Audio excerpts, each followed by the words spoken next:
الرحمن الرحیم والصلاة والسلام علی رسولہ الکریم وعلی آلہ وصحبہ اجمعین۔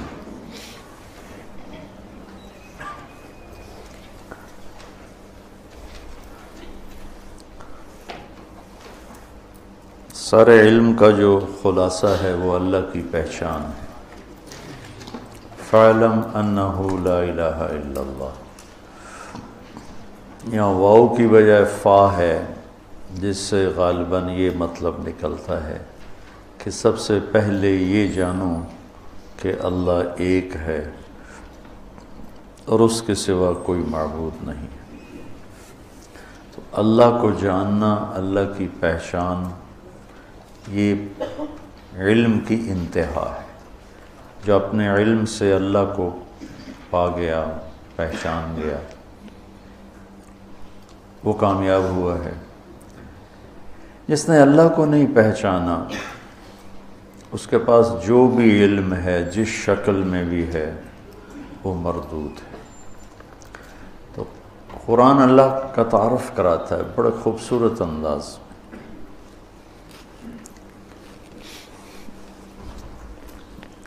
مولانا الیاس صاحب رحمۃ اللہ علیہ جب دعوت کا کام شروع کیا تو اللہ کے تعارف سے بات شروع کی۔ جو پہلے علماء، صالحین، صوفیاء، اکابر جو واعظ و نصیحت فرما رہے تھے، وہ فوکس فرماتے تھے اعمال پر۔ مولانا الیاس صاحب رحمۃ اللہ علیہ نے ایک قدم پیچھے سے بات چلائی کہ جس کے لیے عمل کیا جا رہا ہے وہ اللہ ہے، اور اللہ کا تاثر دلوں پر کمزور پڑ چکا ہے۔ تو انہوں نے اللہ کو بولنا شروع کیا، اور ان کی زبان میں لکنت تھی، لا ینطلق لسانی۔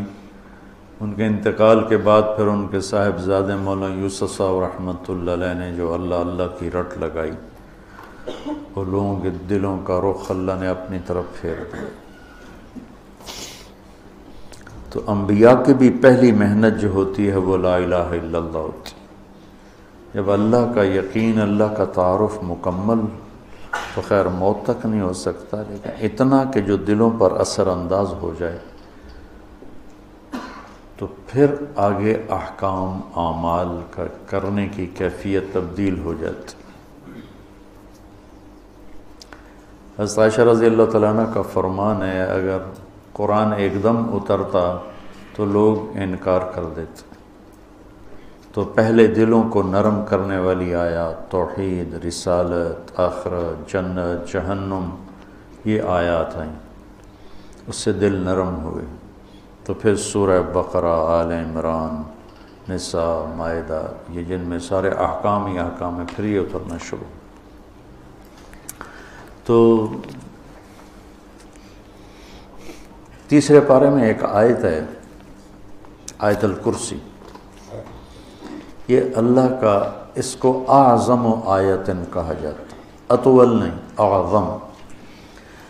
اطول تو ہے اذا تداینتم بدین الی اجل مسمی، یہ اعظم آیت فی القرآن ہے کہ اس میں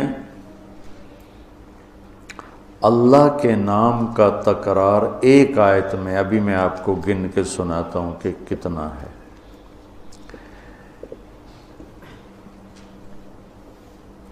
اس کو ایک روایت میں آتا ہے کہ سارے آسمانی کلاموں کا سردار ہے قرآن۔ سارے آسمانی کلام، کتابیں، ان کا سردار ہے قرآن، اور قرآن کا سردار ہے سورہ بقرہ، اور سورہ بقرہ کی سردار ہے آیت الکرسی۔ میں دوبارہ سناتا ہوں، ساری آسمانی کتابوں کا سردار ہے قرآن، اور قرآن کی سردار ہے سورہ بقرہ، اور سورہ بقرہ کی سردار ہے آیت الکرسی۔ یہ اعظم و آیات ہیں۔ اذا تداینتم بدین اطول آیۃ فمن یعمل مثقال ذرۃ خیرا یرہ ومن یعمل مثقال ذرۃ شرا یرہ. یہ اخوف آیت، سب سے زیادہ ہیبت ناک خوفناک قرآن کی علماء نے کہا ہے یہ آیت. ذرہ کے برابر نیکی ہے تو دیکھو گے، برائی ہے تو دیکھو گے. اس کو اخوف آیت اور ارجا آیت، سب سے امید والی آیت قرآن میں. یا عبادی الذین اسرفوا علی انفسہم لا تقنطوا من رحمت اللہ ان اللہ یغفر الذنوب جميعا. اس کو ارجا آیت ہے، سب سے امید والی آیت اور سب سے عدل والی آیت. اعدل آیت ان اللہ یأمر بالعدل والاحسان وایتاء ذی القربى وینہی عن الفحشاء والمنکر والبغی یعظکم لعلکم تذکرون. اور اشد آیت علی اہل النار، جہنم والوں پر سب سے خوفناک آیت. فذوقوا فلن نزیدکم الا عذابا، فذوقوا فلن نزیدکم الا عذابا، کہ تمہارا عذاب ہمیشہ بڑھتا رہے گا. اور جنت والوں کے لیے سب سے زیادہ خوشخبری والی آیت لہم ما یشاءون فیہا ولدینا مزید. ادھر لن نزیدکم، ادھر مزید، دونوں جگہ ایک ہی مصدر اور ایک ہی مادہ استعمال کیا گیا ہے کہ فلن نزیدکم الا عذابا اور لہم ما یشاءون فیہا. ما یشاءون کی کوئی انتہا نہیں ہے، تو پھر اللہ کہہ رہا ہے کہیں نہ کہیں تمہاری خواہشات تھک جائیں گی، انتہا ہو جائے گی. ولدینا مزید، ہم مزید تمہارے لیے دروازے کھولیں گے. تو آیت الکرسی کو قرآن کی سب سے عظیم آیت کہا جاتا ہے. یہ صرف اللہ کا تعارف ہے. اللہ کتنی دفعہ آ رہا آپ گنتے ہیں؟ اللہ لا الہ الا ہو 2، الحی 3، القیوم 4. الحی اور القیوم میں جو ضمیر ہے وہ 6. لا تاخذہ ہو ضمیر 7. سنۃ ولا نوم. لہو ما فی السماوات وما فی الارض، لہو کی ضمیر 8. من ذا الذی یشفع عندہ 9. الا باذنہ ہی ضمیر 10. یعلم کے اندر ضمیر 11. من علمہ 12. الا بما شاء 13. کرسیہ ہو 14. ولا یعودہ 15. حفظ کے اندر ضمیر 16. وہو 17. العلی 18. العظیم 19. ایک چھوٹی سی آیت میں 19 دفعہ، اور اگر العلی العظیم کی 2 ضمیریں نکالیں تو 21. ایک اتنی ساری آیت میں 21 دفعہ اللہ اپنی ذات کو بیان فرما رہا ہے. ہم اللہ کو جانتے ہیں عقلاً، ابھی اللہ کی محبت دل کے تاروں پہ نغمہ بن کے نہیں چھڑی. صرف ہم فقہی، اصطلاحی اور قانونی طور پر اپنے اللہ کو پہچانتے ہیں، اور یہ بھی ایمان کا درجہ ہے، کوئی شک نہیں. لیکن جو ایمان کا درجہ مطلوب ہے، اذا ذکر اللہ وجلت قلوبہم، کہ اللہ کا نام آئے تو دل کی دنیا ہی بدل جائے. چمی گویم مسلمانم بلرزم کہ دانم مشکلات لا الارا. اللہ تعالیٰ اقبال کی قبر روشن کرے. یقین مثل خلیلاتش نشینی، یقین اللہ مستی خود گزینی. سنے تہذیب حاضر کے گرفتار، غلامی سے ہے بدتر بے یقینی. اچھا، اس کو ایک اور طرح ہم دیکھتے ہیں جو کہ قرآن کا حسن ہے، اور قرآن کی کہ جو میں کہتا رہتا ہوں، میں تو نہ وہاں تک پہنچ سکا، تمہیں پہنچا ہوا دیکھنا چاہتا ہوں، اپنے خوابوں کی تعبیر تمہارے اندر ڈھونڈتا ہوں کہ تم قرآن کی خوبصورتی کو نکالو، لوگوں کے سامنے لاؤ کہ کیسا حسین کلام ہے، کیسا خوبصورت کلام ہے۔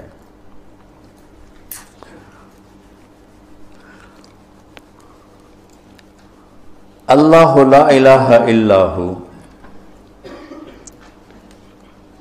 اللہ اپنا تعارف کروا رہا ہے۔ الحی القیوم، ہمیشہ زندہ، ہمیشہ قائم۔ لا تأخذہ سنۃ ولا نوم، لا ینأس ولا ینام تو نہیں کہا، چونکہ وہ طاقتور مفہوم لا ینام میں نہیں پیدا ہوتا۔ لا ینام میں نفی نہیں ہے کہ نیند سے پاک ہے، لا ینام میں یہ احتمال ہے، نیند آتی ہے کنٹرول کر لیتا ہے، اونگ آتی ہے کنٹرول کر لیتا ہے۔ لا تأخذہ کے اندر نفی ہے کہ وہ نیند سے پاک ہے اور وہ اونگ سے پاک ہے، اور کوئی اس کے سامنے دم نہیں مار سکتا اس کی اجازت کے بغیر، اور وہ آگے بھی جانتا ہے پیچھے بھی جانتا ہے، جتنا وہ چاہتا ہے اتنا اپنے علم میں سے دیتا ہے۔ اس کی کرسی نے زمین آسمان کو گھیرے میں لیا ہوا ہے، اس سب کو کی حفاظت اس کو تھکاتی نہیں، اور وہ بلند ہے، عظیم ہے۔ ٹھیک ہو؟ اب ذرا ان جملوں میں آپ غور کریں کہ یہ آپس میں جڑے ہوئے کیسے ہیں۔ الحیش القیوم، یہ آخری جملہ العلیج العظیم، یہ دونوں آپس میں جڑے ہوئے ہیں۔ الحی القیوم، العلیج العظیم، غور کرنا۔ لا تأخذہ سنۃ ولا نوم، لا یعودہ حفظہما، یہ آپس میں جڑے ہوئے ہیں، ایک مفہوم دے رہے ہیں۔ ٹھیک ہے، لا تأخذہ سنۃ ولا نوم، اور ادھر لا یعودہ حفظہما۔ کوئی سمجھ میں ابھی آ رہا کہ نہیں؟ جوڑ سمجھ میں آ رہا؟ لہو ما فی السماوات وما فی الارض، یہ جڑا ہوا ہے وسع کرسیہ السماوات والارض، کہ دونوں ایک مفہوم دے رہے ہیں۔ زمین اس کی، آسمان اس کا، اس کے تخت نے زمین آسمان کو گھیرے میں لیا ہوا ہے۔ تو یہ اوپر والا جملہ اور یہ جملہ آپس میں جڑے ہو کہ نہیں جڑے ہیں؟ اچھا، من ذا الذی یشفع عندہ الا بإذنہ ولا یحیطون بشیء من علمہ الا بما شاء، یہ دونوں آپس میں جڑے ہوئے ہیں۔ ٹھیک ہے، اچھا یہ ایسا جوڑ کیسے بٹھا دیا اللہ تعالیٰ نے؟ تو بیچ والا جملہ ہے یعلم ما بین ایدیہم وما خلفہم، وہ آگے بھی جانتا ہے پیچھے بھی جانتا ہے، جوڑ بٹھا دیا اس نے، اوپر کا نیچے کے ساتھ، نیچے کا اوپر کے ساتھ۔ تو کوئی میری بھی بلاغت سمجھ میں آئی؟ شیخ صاحب کی بلاغت تو قانونی ہوتی ہے نا، تو ہماری تو رب رمیۃ من غیر رامن ہوتے ہیں، رب رمیۃ من غیر رامن۔ کہ کیا خوبصورت اللہ نے اس کو جوڑ بٹھایا۔ الحی القیوم العلی العظیم، لا تأخذہ سنۃ ولا نوم ولا یعودہ حفظہما۔ سبحان اللہ، کیا زبردست ہے۔ لہ ما فی السماوات وما فی الارض وسع کرسیہ السماوات والارض، من ذا الذی یشفع عندہ الا بإذنہ ولا یحیطون بشیء من علمہ الا بما شاء۔ تو یہ بیچ میں ہے یعلم ما بین ایدیہم وما خلفہم۔ تو یہ خوبصورت، یہ سارا قرآن ہی ایسے ہے۔ تو اللہ سے تم مانگو، اللہ تمہیں وہ ذوق سلیم دے کہ تم قرآن کے حسن کی نقاب کشائی کر سکو۔ ابھی تک صرف ترجموں میں اٹکے ہوئے ہیں ہمارے علماء، بہت کم ہیں جو اس معیار تک پہنچتے ہیں جہاں جا کر انسان کی عقل حیرت میں ڈوب جاتی ہے، گم ہو جاتی ہے کہ اللہ اکبر، اللہ اکبر۔ اور یہ ایمان بالغیب نہیں ہے، یہ مشاہدے کی چیز ہے۔ ہاں ہم ایمان لائے کہ قرآن جیسا کلام کوئی نہیں، لیکن یہ مشاہدے کی چیز ہے کہ اس حد تک پہنچو، علم کی دنیا میں اتنی محنت کرو کہ تم پر کھل جائے یہ سارے کا سارا۔ پھر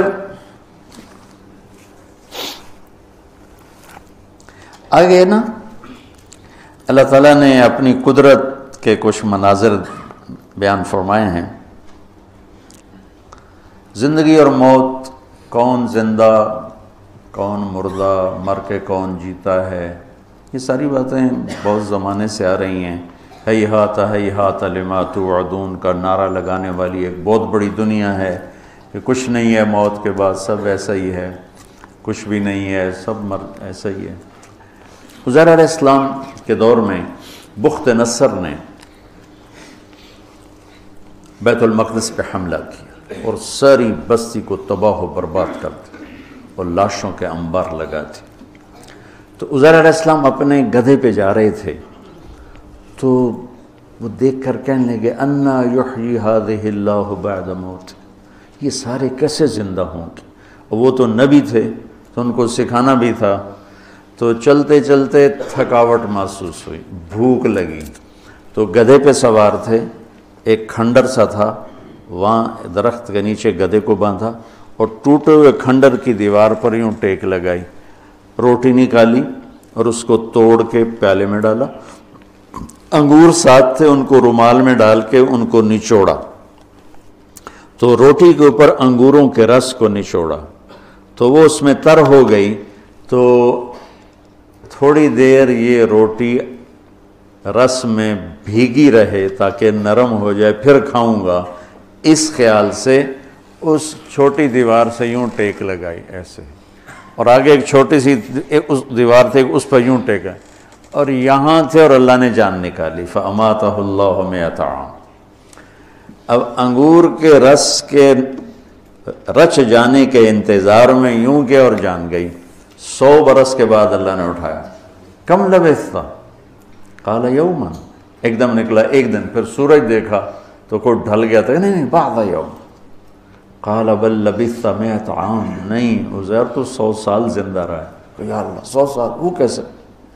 اپنا کھانا دیکھو ذرا، الی طعامک و شرابک لم یتسنى، انگور کی شراب سب سے اعلیٰ شراب بنتی ہے کہ وہ بہت جلدی جھاگ چھوڑتا ہے، خمیر بن جاتا ہے، تو 100 برس کے بعد دیکھا تو روٹی تازہ، انگور کا رس اس میں تازہ اور وہ نرم بھری ہوئی پڑی ہے، اور روٹی نرم، پانی ویسے، انظر الی طعامک و شرابک لم یتسنى، تو دیکھ ذرا تیرا جو پانی اور پینا ہے، کھانا ہے، وہ تو بالکل ٹھیک ہے، لیکن تیرا گدھا کدھر ہے؟ وہ تو جو تو کوئی نہیں ہے گا، دیکھ میں اسے کیسے زندہ، انظر الی العظام کیف ننشزها ثم نکسوها لحما، ابھی دیکھ میں کیا کرتا ہوں۔ تو اللہ تعالیٰ کا جو امر آیا تو زمین پہ جو اس کو جو مٹی بن چکی تھی ہڈیاں، وہی ہڈیاں بن کے زندہ ہو گئیں اور ڈھانچہ بن گئیں، اس کے اوپر گوشت چڑھا، اس کے اوپر یہ سارا پروسیس عزیر علیہ السلام نے آنکھوں سے دیکھا، سارا گدھا مکمل ہوا۔ پھر تیسرا واقعہ اللہ تعالیٰ نے ابراہیم علیہ السلام کا سنایا کہ یا اللہ تو مردے زندہ کیسے کرے گا؟ قال اولم تؤمن؟ قال بلا ولکن لیطمئن قلبی، اطمینان قلب کے لیے چاہتا ہوں۔ کہا فخذ اربعة من الطیر وصرهن الیک ثم اجعل على كل جبل منهن جزءا ثم ادعهن يأتينك سعيا، کہ 4 پرندے لے لے۔ وہ کوئی 4 پرندے تھے، مفسرین نے لکھے ہیں، کوئی کہتا ہے مور تھا، کبوتر تھا، فاختہ تھی، کوا تھا، جو بھی تھے، بہرحال 4 پرندے تھے، اس سے کوئی بحث نہیں کہ کون سے تھے۔ ان کو اپنے سے مانوس کر لیا، پھر اس کے بعد ان کو کاٹا اور ان کے کیما کر کے بوٹیاں ملا دی اور ایک حصہ یہاں، ایک یہاں، ایک یہاں، ایک یہاں۔ تو اللہ تعالیٰ نے کہا یاتینک سعیا، یہ نہیں کہا یاتینک طیرا، اڑتے ہوئے تیرے پاس آئیں گے، نہیں، سعیا چلتے ہوئے آئیں گے ایسے، تاکہ تو اچھی طرح تسلی کر کے دیکھ لے کہ جو تیرا رب کر رہا ہے کیسا کر رہا ہے۔ تو وہ بھاگتے ہوئے آئیں گے، اڑتے ہوئے نہیں آئیں گے۔ پرندہ تو اڑتا ہے، اللہ نے کہا نہیں اڑاؤں گا، نہیں چلاؤں گا، اور گردن کے بغیر، گردنیں ہاتھ میں، اور بلاؤ ان کا مور آ جائے تو اس کے اجزاء اوپر اٹھے، جمع ہوئے، مور بنے، سر کے بغیر وہ چلتا آ رہا ہے تاکہ ابراہیم علیہ السلام اچھی طرح دیکھ لیں۔ اڑتے ہوئے آئے تو شاید وہ تیزی کی وجہ سے پورا پتہ نہ چلے، تو اس طرح آئے، اس طرح۔ تو جب وہ گردن 7 فٹ کی تو 7 ہی فٹ ہوگی، ہر ایک کی گردن فٹ کرتا ہے کہ وہ فٹ ہوگی۔ مولانا نظر الرحمان صاحب سے سنا، میں نے خود نہیں پڑھا، کہ وہ جب وہ مور آیا تو کوے کی گردن آگے کر دی، تو اس نے گردن یوں کر دی، پھر اس نے وہ کبوتر کی گردن یوں کر دی، پھر جب مور کی تو اس نے گردن بیچ میں گھسیڑ دی تو زندہ ہو گیا۔ تو اللہ تبارک و تعالیٰ اپنی قدرت سے جو چاہے کر کے دکھاتے۔ لا کے ساتھ ساری مخلوق کی نفی ہو جاتی ہے کہ لا کے تلوار کے نیچے ہر چیز کی نفی ہے، الا اللہ کے ذریعے صرف اللہ کی ذات کا اس بات ہے کہ کرنے والا صرف اللہ ہے۔ لا کے نیچے اوپر 7ویں آسمان نہیں، عرش سے لے کر تحت الثری تک ہر چیز اس مالک کے سامنے بے بس ہے۔ جو لا کہا وہ لا ہوا، وہ لا بھی اس میں لا ہوا، جز لا ہوا، کل لا ہوا، پھر کیا ہوا؟ اللہ ہوا۔